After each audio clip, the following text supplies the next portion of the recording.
Imagine waking up one morning and realizing that something inside your body is rusting and rotting all your organs. Your liver, your brain, even your veins are slowly wearing out. But one question: what causes this to happen? A specific food? A dangerous poison? No, something you eat every day and don't even think about it. When this substance enters your body, it starts damaging cells right away. Not a day, not a week. It takes 1 to 2 years for its effects to leave your body.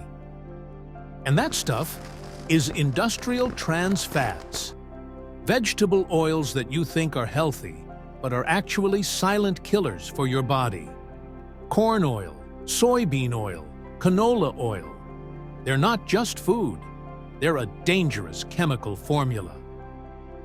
Now that you know what's messing with your body, it's time to take action. Ditch the processed oils and use healthy fats like olive oil, butter, and lard.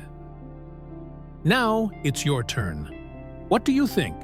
Do you still use these oils? Let me know in the comments.